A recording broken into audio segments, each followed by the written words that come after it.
Hi, are you thinking of starting your own business? Well, I'm going to try and make it very simple for you. I'm going to suggest that you get 7 answers to 7 questions that I'm going to give you right now. Now, I'm going to give you the 7 answers in some detail, but I'm going to also ask at the end that you go and dig much deeper and research into the answers that I'm about to give you. So if you're thinking of starting a business and you're a little anxious or unsure of what to address before you begin starting that business, pay attention for the next couple minutes. I think you're going to find this very useful. Okay? Now, I've built and sold 2 companies successfully, and I've spent quite a bit of time mentoring other people that are contemplating starting their own businesses. And what I found is most people don't think of these questions. Most people that do don't understand the answers. And quite frankly, most of the people that I talk to are ill-prepared to even consider starting a business. Now, having said that, starting a business is not complex. It's difficult, it requires a lot of hard work, but it's not complicated. I'm going to give you a very fundamental framework to follow in the form of these 7 answers. So pay attention, and let me jump into 7 answers I think you need to know before you consider starting a business.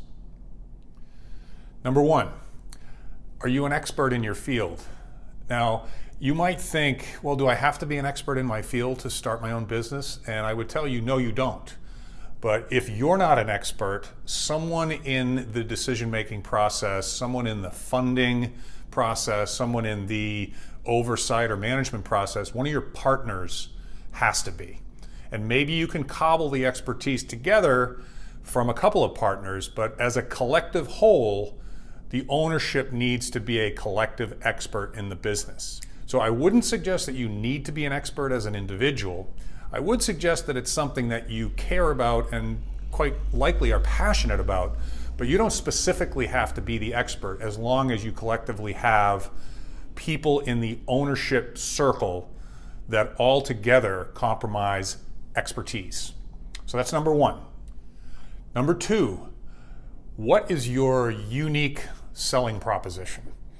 That's referred to as a USP in business acumen. Essentially what a unique selling proposition is what is it about your product or service that is unique to you? Now, is it the functionality of your product? Is it the speed with which your product brings someone to a particular result? Is it the ease with which your product can be used? If it's a service, is it unique in the way that you deliver that service? Do you have unique customer service? The only thing I would shy away from a unique selling proposition would be price. I would never recommend that you try and compete by price because it's kind of a bottom feeder play. I'd much prefer that you charge more than anyone else, but you also deliver more value than anyone else. If you create a unique selling proposition in such a capacity that the only place someone can go to get your experience, your product or your service is to you, there is no competition. So this is a really important point in terms of starting a business. If you develop a phenomenal and unique selling proposition, everything else that you're going to do in your business is going to be much easier to do. So this might be the most important one of all 7, but I'll leave that up to you. So that's number 2. What is your unique selling proposition? Number 3, who's your customer? Now that might sound like a very general statement, but the extent to which you can drill down into this question or into this answer, as it were, the better off you're going to be. And so what do I mean by who is your customer? Well, I would suggest to you that I recommend that you understand the age of your customer, the interests of your customer. Maybe there's a geographic location distinction. Maybe there's a gender distinction. These are all very, very important things to understand about your customer because the extent to which you can focus your branding and your messaging, your logo, all your marketing material, your mission statement, your vision statement, the messaging that comes out of every one of the mouths of any of your employees. In other words, if someone were to approach anyone in your organization, partners, suppliers, employees, clients, customers, and they were to be asked to describe their experience with you, that they would all say similar, if not the same thing. So spend a good bit of time really trying to research and understand who exactly are you selling to. If you can get this definition down of exactly who your customer is, everything else gets easier. So that's number 3. Who's your customer? Number 4, are you solving an existing problem or are you solving a new problem? And these are just essentially 2 different approaches, and they bring 2 different mindsets.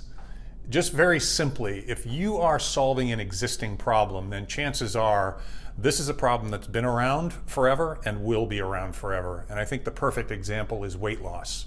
A lot of things that have to do with health, with the exception of new treatments and so on. But if you take weight loss, it's always been a challenge and it always will be. And what that's referred to as an evergreen problem. It will always be.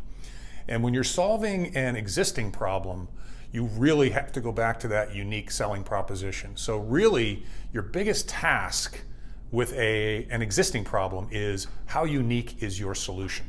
And again, unique could come in different forms: customer service, delivery, speed, and maybe it's just the way that your messaging is set up. You might just be the cutest one in the world, or the most humorous one in the world, or maybe you just resonate with your customer in a much more unique way than anyone else. It could be very simple, or it could be a little bit more complex. But if you're trying to solve an existing problem, you really want to focus on being unique in some capacity. If you are trying to solve a brand new problem, and we could toss out things like anything to do with artificial intelligence or robotics or virtual reality, a lot of the newer problems are thrust upon us as consumers with advances in technology. The most important thing, probably if you're solving a new problem, is speed to market. So whatever your problem, the problem is that you're trying to address, you need to package it up properly. It needs to be unique, and you need to understand who your customer is, but you really have to get it to market quickly. And if you get it there first, you don't have any competition until the copycats come in. So that's number 4. Recognize that you're either addressing an existing problem or you're addressing a new problem, and adjust your approach accordingly. So that's number 4, existing or new. Number 5, what is it going to cost you to get going? What are your startup costs going to be? And a bit of a story I have here. The first company that I started as a primary owner, one of the first things we had to do is get office space and furniture. And we didn't want to spend the money because those are high ticket items, but we had to. So we sought out some kind of B space and prettied it up a bit with some new paint and things like that, and tried to get signed into a lease that was not as long as we might have done otherwise, if we were making a lot of money. But we were a startup. The second thing we did was look for furniture, and I remember vividly going to this furniture warehouse that somebody recommended. And this was thousands of square feet full of really nice furniture that was being sold for 10, 20, 30, 40 cents on the dollar. Well, where does furniture come from? It came from other startup businesses that had failed because they spent so much money before they even started to look into the answers to these 7 questions. So you really have to understand what your startup costs are going to be. If you're bringing money in from the outside, investors, you're going to give up some control. If you're bootstrapping things, at what point through financial projections are you going to be able to break even and start bringing some money in? And then at what point are you going to be able to pay your bills and have a sustainable business? But a lot of people don't pay any attention to researching what their startup costs might be. And those that guess always guess low. So could be furniture, could be an office building, could be an online business where it's just a domain name and some hosting. But get out a piece of paper and a pencil, old school again, and just do a brain dump in terms of what you know about your business, and line item by line item, categorize the categories of what your costs might be, and then put a value to them that's reasonable, and then mark it up. Because if you guess and your startup costs come out to be less than you thought they were, you're golden. But if you guess and they're much higher, that could literally put you out of business. So again, understand what your startup costs are going to be. Number 6 is, do you really understand how you're going to generate revenue? And I know that sounds very obvious, and I'm a salesman, so it's probably more intuitive for me to understand that without a whole lot of thought. I've also got some experience generating sales and revenue.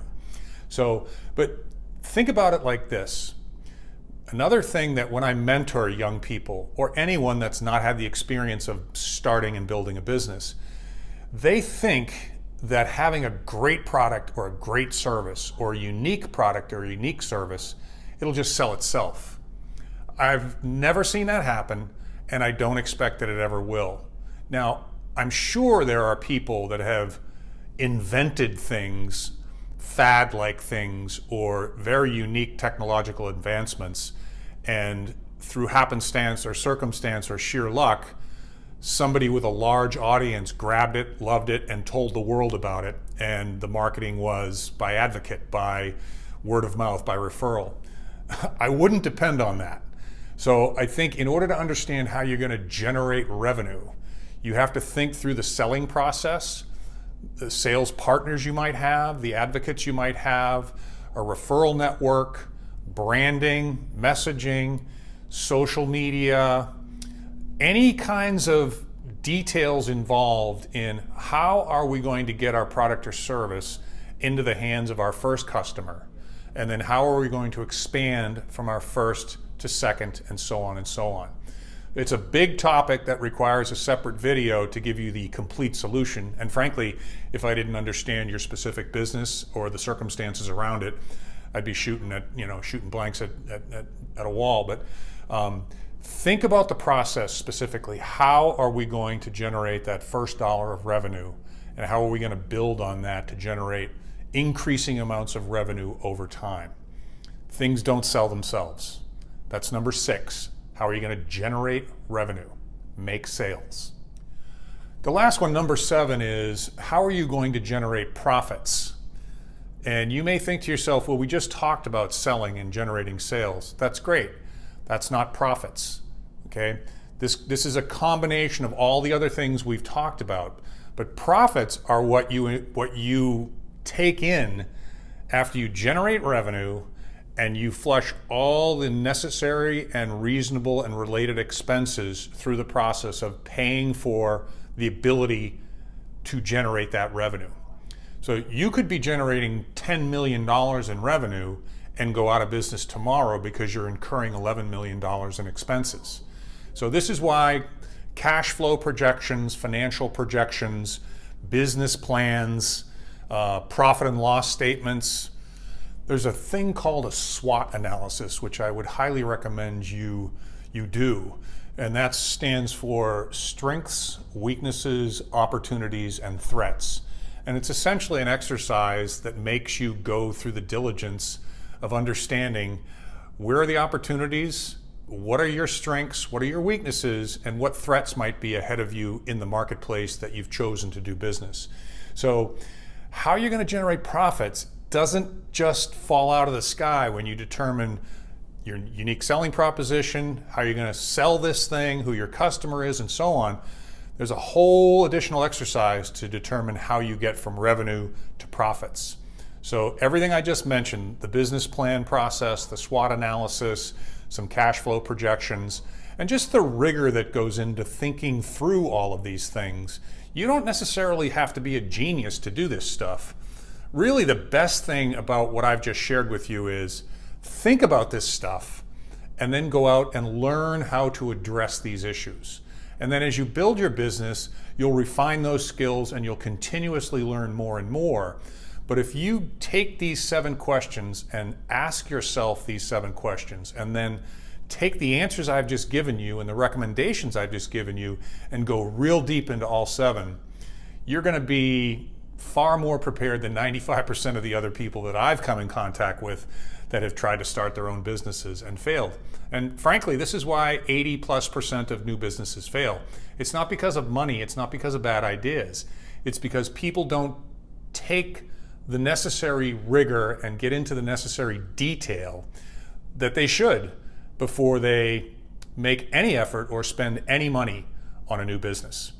So hopefully you found that helpful. Hopefully you've got some homework if you are considering doing anything about a new business, starting up a new business.